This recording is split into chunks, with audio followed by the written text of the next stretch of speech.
నమస్తే,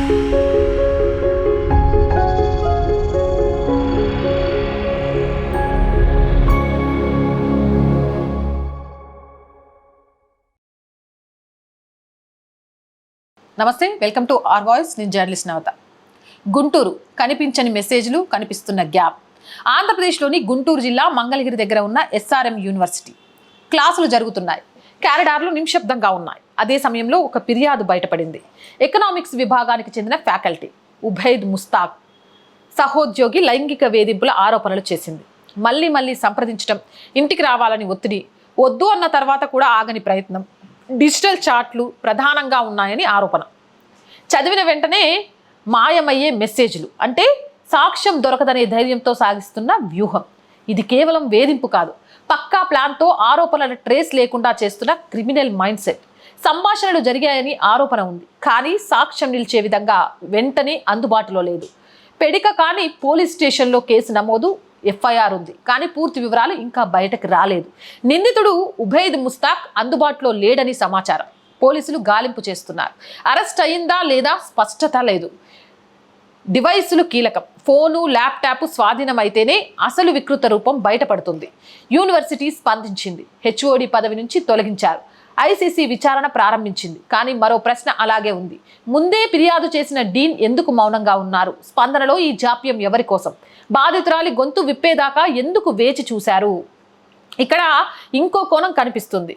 ఎకనామిక్గా ఉబైద్ ముస్తాక్ బలమైన నేపథ్యం ఉంది. ఏఎంయూ నుంచి పిహెచ్డి, ఇస్లామిక్ ఎకనామిక్స్ మరియు జాకత్ పై పరిశోధనలు, బోధించే సిద్ధాంతాలు ఒకవైపు, ఆరోపణలు మరోవైపు. జకాత్ విలువలపై పాఠాలు చెప్పే వ్యక్తి తోటి హిందూ మహిళలపై ప్రొఫెసర్ను తన ఇంటికి రమ్మని వ్యానిష్ మోడ్లో అసభ్యకరంగా వేధించడం. చెప్పే పవిత్రమైన మాటలకు, చేసే ఈ వికృత చేష్టలకు మధ్య ఉన్న ముసుగును ఏమనాలి? ఈ గ్యాప్ను ఎలా అర్థం చేసుకోవాలి? ఇది మౌలికమైన వైఫల్యమా లేదా పద్ధతి ప్రకారం సాగుతున్న వ్యవహారమా? ఒక్కసారి ఆలోచించండి. ఇక్కడి నుంచి కథ మలుపు తిరుగుతుంది. జరిగిందొకటి, కానీ దాని చుట్టూ కథలు పెరుగుతాయి. ఒకవైపు తగ్గించే ప్రయత్నము జరగవచ్చు, మరోవైపు దారి మళ్లించే ప్రయత్నము జరగవచ్చు, ఇంకో అంశాన్ని ముందుకు తెచ్చి ఫోకస్ మార్చే ప్రయత్నము జరగవచ్చు. అంతలో అసలు సంఘటన వెనక్కి నెట్టబడుతుంది. ఇలాంటి ఘటనల్లో ప్రతి విషయం వెంటనే సాక్ష్యాలతో రాదు.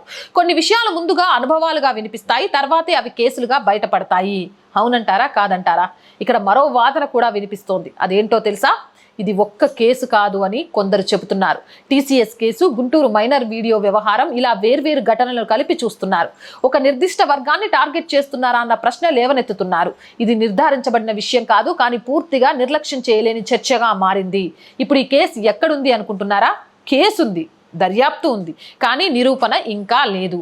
జరిగింది ముందే ఉంటుంది, నిజం రావడానికి ఆలస్యం అవుతుంది. కానీ ఆలస్యం లోపలే కథను మార్చే ప్రయత్నాలు మొదలవుతాయి. ఇది 1400 ఏళ్ల నాటి ఆ అభివృద్ధి. అప్పుడు కత్తులతో, ఇప్పుడు వ్యానిష్ మోడ్ టెక్నాలజీతో. మెసేజ్ మాయమవుతుంది, కానీ ట్రేస్ పూర్తిగా మాయమవుతుందా? సమాచారం ముందే ఉంటే చర్య ఎందుకు ఆలస్యం? డివైజులు మాట్లాడితేనే కేసు మాట్లాడుతుంది. న్యాయం ఆలస్యమైతే అది న్యాయాన్ని చంపేయడమే. కేసు మిగిలిపోతుంది, నిజం కనిపించకుండా పోతుంది. అవునంటారా కాదంటారా? మీ అభిప్రాయం కామెంట్ చేయండి. జై హింద్, జై భారత్. అండ్ రోజు చెప్తున్నానండి, ఈ మధ్యకాలంలో కొంచెం బ్రేక్ ఇవ్వాల్సి వచ్చింది కూడా. ఫస్ట్ వీక్ శాలరీస్ కోసం చాలా ఇబ్బంది ఉంటుంది. నేను మీకు చెప్పాల్సిన అవసరం లేదు. అనేక ఒడిదొడుకులను ఎదుర్కొంటూ ఈ ఛానల్ని ముందుకు తీసుకొని వెళ్తున్నాను. మీ అందరి సహకారం ఉంటుంది అనే ధైర్యంతోనే ఆ సహకారాన్ని అందిస్తారు అని ఆశిస్తున్నాను. సహకారం అందించాలి అంటే నేను చెప్పవసరంలే, సబ్స్క్రిప్షన్ పక్కనే జాయిన్ అనే బటన్ ఉంది. 1 to 5 లెవెల్స్ ఉన్నాయి. ఏదో ఒక లెవెల్లో సపోర్ట్ చేయొచ్చు, లేదా స్క్రీన్ మీద గూగుల్ పే, ఫోన్పేతో పాటు అకౌంట్ డీటెయిల్స్ ఇస్తున్నాము. మీకు తోచిన సహాయాన్ని చేయొచ్చు. అలాగే బ్యాంక్ అకౌంట్ డీటెయిల్స్ కూడా ఇస్తున్నామండి. కొన్నిసార్లు చాలామంది కాల్ చేసి ఫెయిల్ అవుతున్నాయి అని చెప్తున్నారు. ఫోన్పేకి లిమిట్ ఇచ్చారు కాబట్టి అంతకు మించి ఒక 10 ట్రాన్సాక్షన్స్ జరిగినాయి అంటే ఆగిపోతుంది. అందుకే అకౌంట్ డీటెయిల్స్ కూడా ఇస్తున్నాము. సో ఈ నెల ఆర్ వాయిస్ని ఆర్థిక ఇబ్బందుల నుంచి బయటపడేయాల్సిన బాధ్యత మీదే. అలాగే ప్రతి వీడియోని లైక్ చేస్తూ ఉండండి, షేర్ చేస్తూ ఉండండి. ఎలాంటి వీడియోస్ చేస్తే బాగుంటుంది అనేది కామెంట్ సెక్షన్లో తెలియజేస్తూ ఉండండి. మీకు తెలిసిన వాళ్ళందరితో ఛానల్ని సబ్స్క్రైబ్ చేస్తూ ఉండండి. జై హింద్, జై భారత్.